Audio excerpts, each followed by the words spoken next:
going on, Cougar fans? Peter Borkowski here on the Cougar Sports Network, bringing you this edition of Coaches Weekly. And once again, I'm joined by head coach of CUC women's soccer, Coach Garza. Welcome back to the show. Excited to talk to you today. Excited to be here. All right, well, Coach, since the last time we talked, you guys have played in 2 games. Let's first go back to Saturday. It was a 2-1 loss at WLC. Alani Burnell had a very good game, though, 17 saves. It's almost impossible to imagine that many saves. That was a career high for her.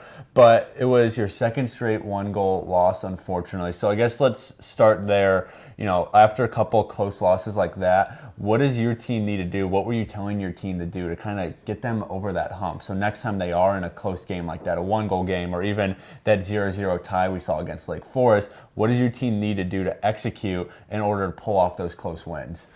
Yeah, I mean, stay consistent, trust the process, continue to follow through, not put our heads down. I mean, it's conference play. As those 2 losses were decided by 1. Mm-hmm. We had good moments in the game, and again, right now the ball's just not bouncing in our favor. Mm-hmm. But you know, if we put our heads down and don't control the things that we're capable of doing, you know, the results are going to continue. Overall, We're 2-3 in conference, so you know, just below 500. But I mean, we have 8 games to play, so the goal is to, you know, focus on what we have in front of us, and you know, and take away the positives and the things we need to improve on from the past and continue forward. Right, and scoring the goal in that WLC game was Jamie Siebert. She's having a very nice season offensively, tied for the team lead in goals with Juliana Paulson. But what is it that she does that makes her such a good offensive player? Obviously, she's got speed, she's got good placement, but in your eyes as head coach, what does Siebert do that puts her in those positions to get goals and just to be an offensive threat? Yeah, more and more I'm seeing Jamie's believing in herself and has confidence. She's persistent in the attack, which is why, you know, more often than not I'm choosing her in the starting 11.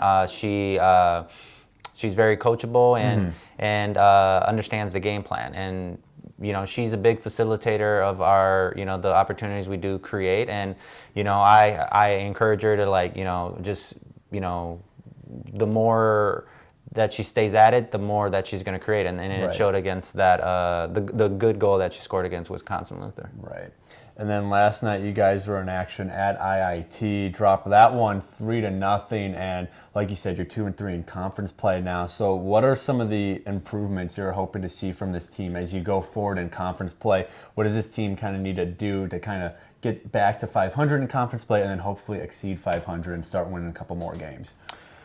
Yeah, the team really proved yesterday that they can play with the best. IIT right now is in the top of the conference. Very good team. We came in with a game plan and strategy, adjusted our tactics. The team executed. Okay. And we were very unfortunate that the goal that we gave up was 75 minutes in off of penalty kick. And, you know, it moments like that kills some of the momentum, but that's just a game of soccer, you know, with luck and chance at times. But even their coach shared a lot of positive feedback on the team because, you know, coming in, he probably underestimated us a little bit, but we also did create a few opportunities against the top team. So we're leaving that game with a lot of, you know, confidence and momentum that we want to carry into Sunday's game. Right.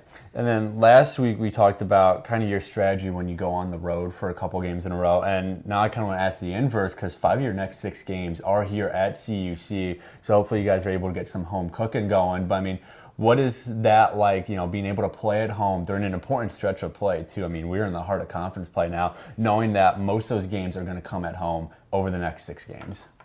Yeah, we with planning, you know, not having to travel, every team that plays at home has some advantage, so we have to take advantage of it. We're also 2-0 at home, so we want to continue that record. So we have that to motivate us and continue fighting for. So, but overall, you know, with our home crowd, you know, even this weekend being homecoming, I think it's a good opportunity for us to really, you know, get us back to 500 and continue our, you know, and stay perfect at home for conference play. Definitely. Well, the next game for CUC women's soccer is this Sunday at 1 p.m. when they welcome St. Norbert College to River Forest. Coverage for that game can be found on our website, cucougars.com, and the live stream on our YouTube page, CUC Sports. Coach Garza, thanks again for joining me today, and good luck in the next couple of games. Look forward to talking to you again same time next week. But until then, this is Peter Borkowski signing off of the Cougar Sports Network and wanting to say, as always, go Cougars!